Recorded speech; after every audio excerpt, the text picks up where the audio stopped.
और इन दोनों कथाओं में सनातन धर्मियों को बहुत सुंदर एक चीज का ज्ञान होता है कि तुलसा कितने प्रकार की होती है, सालिग्राम कितने प्रकार के होते हैं और शंख कितने प्रकार के होते हैं।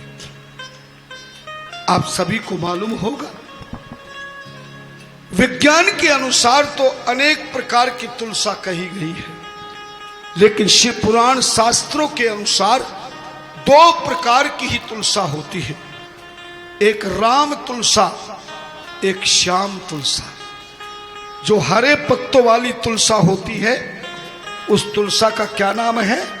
राम तुलसा। लेकिन जो मटमैले पत्तों वाली तुलसा जी का पौधा है वो श्याम तुलसा कहलाती है। राम तुलसा सतयुग में पैदा हुई और श्याम तुलसा द्वापर युग में पैदा हुई। चक्रशिला शालिग्राम और सपाट शालिग्राम दो प्रकार के शालिग्राम होते हैं। एक देखा होगा चिकना चिकना गोल गोल, वो शालिग्राम होता है, और एक शालिग्राम वो होता है जिसमें चक्र बने होते हैं। और दो ही प्रकार के शंख होते हैं, एक बजने वाला शंख, एक लोकर में लक्ष्मी जी के साथ में रखने वाला शंख। बजने वाले शंख को वामवर्ती शंख कहते हैं। वाम शब्द का अर्थ होता बायां, लेफ्ट। बजने वाले शंख को खुले भाग को जरा ऊपर करके देखना, तुम्हारे उल्टे हाथ की ओर उसका खुला हुआ भाग होगा। और दक्षिणवर्ती शंख, दक्षिण अर्थात दायां, राइट। कभी दक्षिणवर्ती शंख के खुले भाग को ऊपर को देखना, वो सीधे हाथ की ओर खुलता है। इसलिए बजने वाले शंख को वामवर्ती शंख कहते हैं। और लोकर में रखकर जिस शंख की लक्ष्मी के साथ पूजा की जाती है उस शंख को दक्षिणवर्ती शंख कहते हैं। दक्षिणवर्ती शंख, असली शंख बहुत मुश्किल से मिलता है। असली शंख की पहचान है कि उसका छोटा सा रूप होता है। जितना छोटा रूप शंख का होगा उतना ही असली शंख कहलाता है।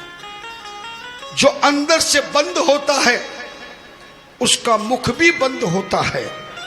और दक्षिणवर्ती शंख को रेशमी नए लाल कपड़े पर रखकर और उसमें लाल रंग के अक्षत ओम महालक्ष्मी नमः, ओम महालक्ष्मी नमः, ओम महालक्ष्मी नमः, इस लक्ष्मी जी के बीज मंत्र को बोलते हुए स्त्री हो या पुरुष उत्तर दिशा की ओर एक चौकी बिछाकर उस पर छोटा सा लाल वस्त्र बिछाकर एक कटोरी में अक्षत लेवे। क्या लेवे? अक्षत। चावल नहीं, क्या लेंगे? अक्षत। और बता चुका हूं अक्षत किसको कहते हैं। उन अक्षतों को रोली से लाल रंग का बना ले और परिवार के सभी सदस्य बैठ के या अकेले व्यक्ति एक एक दाना उस शंख में भरता रहे। प्रातः काल से लेकर रात्रि काल तक, सूर्य उदय से मध्य रात्रि तक 3 बार में या 4 बार में बैठ करके आप पूरे दिन में उस शंख को अक्षत से भर दीजिए। और ज्यादा अक्षत उसमें नहीं आते। जब अक्षत से भर जाए तो रेशमी लाल कपड़े को बांधिए, एक गांठ से दूसरे हिस्से को बांधिए, दूसरे से दूसरे हिस्से को बांध के गांठ लगाइए। और इस शंख को शुक्रवार के दिन लोकर में स्थापना कर देनी चाहिए। और यदि पारे का शिवलिंग मिल, पारे का लक्ष्मी गणेश मिल जाए तो जब इस शंख की आप अक्षत भरे तो पारे के गणेश लक्ष्मी को सामने रख करके उनकी भी पूजा करें। और इस दक्षिणवर्ती शंख और लक्ष्मी गणेश जो पारे के बने हैं उनको पंचामृत या कच्चे दूध से स्नान करा के, गंगा जल से स्नान करा के, फिर शुद्ध जल से स्नान करा के कपड़े से पोंछ करके केसर का तिलक लगाएं और अक्षत भरें। कहते हैं कि पारे के गणेश लक्ष्मी स्फटिक का श्री यंत्र और दक्षिणवर्ती शंख जिस परिवार के खजाने में स्थापित हो गया, मैं आपको वचन देता हूं, मेरे 30 साल का अनुभव है, हजार नहीं लाखों भक्तों का प्रमाण है, उसके घर में स्थिर लक्ष्मी का निवास होगा, सौभाग्य लक्ष्मी का निवास होगा, सुख और संपत्ति प्राप्त होगी। उसके घर में कभी दुख, रोग, संकट, समस्या, अकाल मृत्यु उस परिवार में नहीं होती, जिसके लोकर में ये 3 चीजें होती हैं।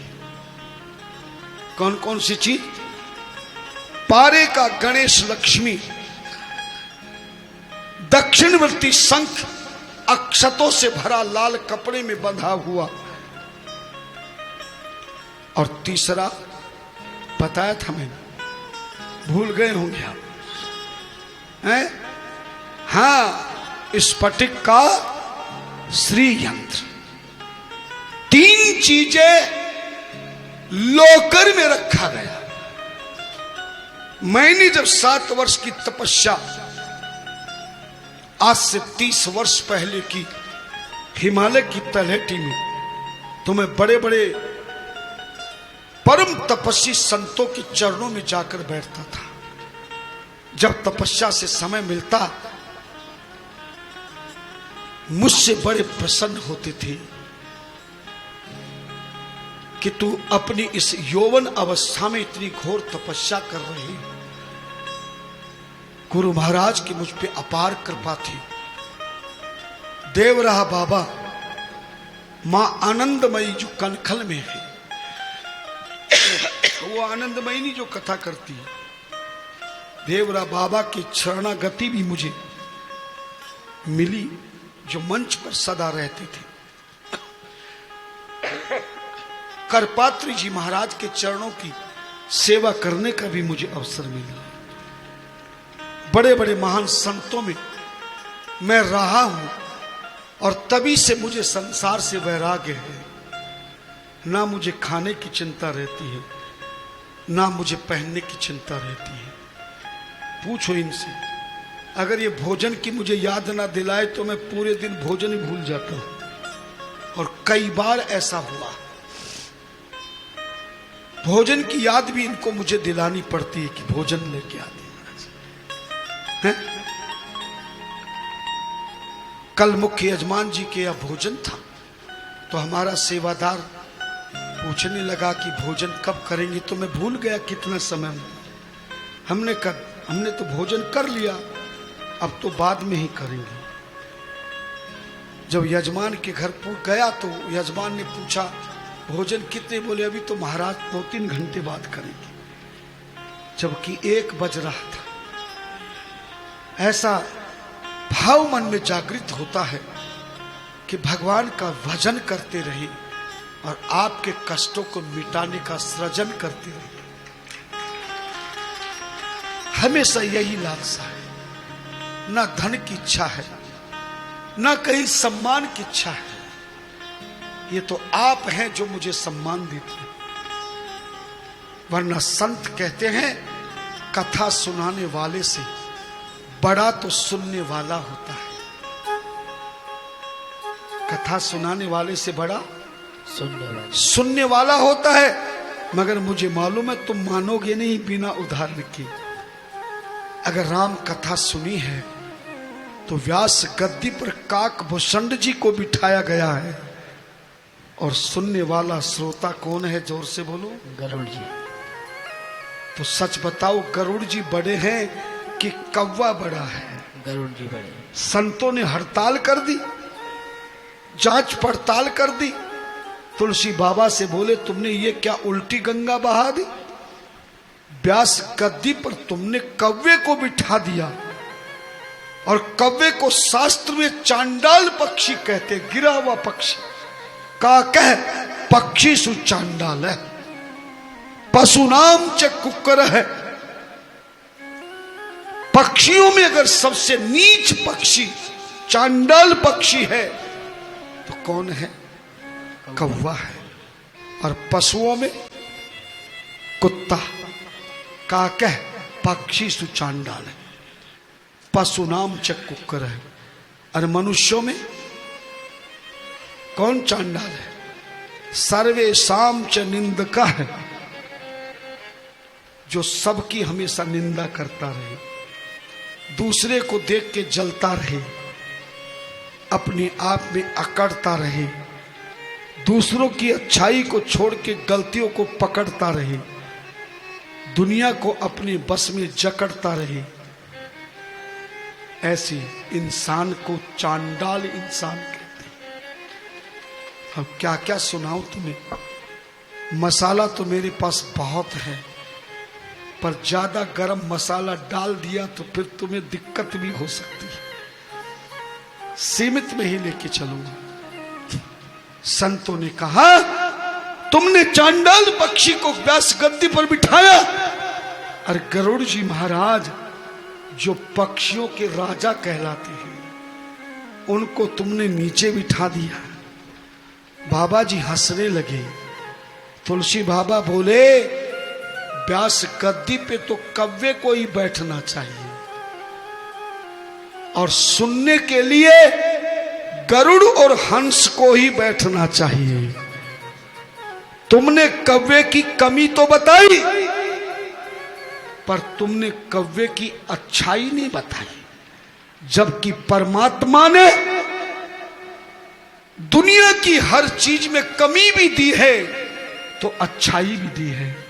किसी में ज्यादा अच्छाई होती है, बुराई कम होती है, और किसी में बुराई ज्यादा होती है, अच्छाई ज्यादा कम होती है। जड़ चेतन गुण दोष में विश्व कीन करतार। कमल का फूल कितना अच्छा होता है, पर कमी है कि वो कीचड़ में पैदा हो। गुलाब का फूल कितना बढ़िया होता है, पर उसमें मोर राष्ट्रीय पक्षी है, सबसे बढ़िया पक्षी है, मगर पांव देखना बहुत खराब है। और अवगुण यह है कि मोर सांप को खाता है। जड़ चेतन गुण दोष में विश्व कीन करतार। संत हंस गुण गए पिए परिहरिवार विकार। संत तुलसी जी ने कहा, अरे संतो, तुमने कव्य में कमी तो देखी, पर कव्य में एक बहुत बड़ा गुण है कि काक चेष्टा बको ध्यान। ध्यान देना, समझ रहे हो ना कथा को? कौवा जैसा चतुर नहीं होता। सारे शिकारी अनेक प्रकार के जाल डाल के दुनिया के सारे पक्षियों को अपने जाल में फंसा सकते हैं, पर आज तक किसी शिकारी ने किसी कौवे को जाल में नहीं फंसा। और कभी छत पे बैठ के रोटी का टुकड़ा हाथ में लेके तुम कौवे को पकड़ने की कोशिश करना, कौवा इतना चालाक होता है कि तुम्हारे रोटी के टुकड़े को छीन ले जाएगा, लेकिन पकड़ में नहीं आएगा। इसलिए कथा सुनाने वाले व्यास को भी कौवे की तरह चतुर होना चाहिए, ताकि कितना भी कोई तैयारी करके आवे, लेकिन फिर भी उसके ज्ञान को कोई पकड़ ना पावे। तुलसी जी ने कहा, सुनो, व्यास की गर्दन हमेशा एक जगह नहीं रहती है, और कौवे की गर्दन भी एक जगह नहीं रहती है। तुमने कौवा तो देखा होगा ना? नहीं देखा? तुम्हारा सिर हिलाना बंद नहीं हुआ। आज 8 दिन हो गए। हर चीज में सुधार जाऊंगा, मगर ये सिर हिलाना, हाथ हिलाना बंद। जबान हिलाओ, जिब्या हिलाओ, परमात्मा ने तुम्हें दी है। अगर कौवा नहीं देखा तो यजमान से कल समाप्ति पे चढ़ाओ में कौवा ही ले ले। हाँ, धनिना बोले कौवे की एक जगह गर्दन नहीं रहती, और कथा सुनाने वाले व्यास की भी गर्दन नहीं रहती ना, तो डरते क्यों? मैं कोई डरा थोड़ी रहा। हा? और गरुड़ जी और हंस का स्वभाव है कि वो अवगुण को त्याग देते हैं, केवल गुण गुण को ग्रहण करते हैं। पानी दूध मिला होता है लेकिन वो केवल दूध दूध को पी जाते हैं, पानी को छोड़ देते हैं और किसी को दोष नहीं देते। हंस जैसा श्रोता होना चाहिए और कौवा जैसा वक्ता होना चाहिए। ध्यान देना, कई जगह हम काशी, हरिद्वार, प्रयाग में भी कथा हुई है। वहां बड़े बड़े विद्वानों की एक दो नहीं सैकड़ों विद्वान कथा सुनने आते थे, बड़ी तैयारी करके आते थे। कल शिव पुराण में इससे ज्यादा नहीं सुनाएंगे, पर भोलेनाथ उससे ज्यादा मेरे मुख से सुना देते थे। तब वो विद्वान मेरे कमरे में आकर जो आशीर्वाद देते थे, कहते थे व्यास जी वाकई में शिव पुराण के आप मर्मज्ञ हैं। हम बहुत तैयारी करके आते हैं, शिव पुराण हमें तो कंठस्थ है, हर श्लोक कंठस्थ है, मगर आप हमारे श्लोकों से ज्यादा बढ़ जाते हैं और ऐसी शंका का समाधान शास्त्र प्रमाणिक कराते हैं कि सुनकर हमारा मन भी गदगद हो जाता है। जब ऐसे आशीर्वाद मिलता है संतों का, तब जीवन में मुझे भी कुछ प्रसाद मिल जाता है और प्रसाद से मैं आबाद हो जाता हूं और आबाद से ही मेरा जीवन धन्यवाद हो जाता है, जीवन आनंदमय हो जाता है। ध्यान देना, सूत जी कहते हैं ऋषियों, जालंधर नाम के राक्षस का उद्धार भगवान शिव ने सतयुग में किया और शंखचूड़ का उद्धार द्वापर युग में किया। इनकी कथा में ही तीन चीजें होती हैं, दक्षिणवर्ती शंख, वामवर्ती शंख। दोनों कथाओं में ही मिलेगा दो प्रकार की तुलसा, राम तुलसा, श्याम तुलसा। और सपाट शालिग्राम जो गोल गोल चिकना होता वो सपाट शालिग्राम है, और जो चक्र बना उसको चक्रशिला शालिग्राम कहते हैं। कहते तीन चीज गल्ले में हो, खजाने में हो। कोई व्यापारी हो तो उसको भी अपने लोकर में, दुकान के गल्ले में ये तीन चीज रेशमी वस्त्र बिछाकर स्थापना कर लेनी चाहिए। शुक्रवार के दिन स्थापना करे। कौन कौन सी को? स्फटिक, श्रीयंत्र, पारेक, गणेश, लक्ष्मी और दक्षिणवर्ती शंख। और इनको रोजाना नहीं पूजा करनी चाहिए, केवल दर्शन कर सकते हो पर रोज नहीं। केवल धनतेरस के दिन ही इन तीनों को निकाल करके पूजन करके उसी प्रकार त्रयोदशी के दिन, धनतेरस के दिन स्थापना एक साल के लिए कर देनी चाहिए। इस तरह से तीनों चीजें होनी चाहिए।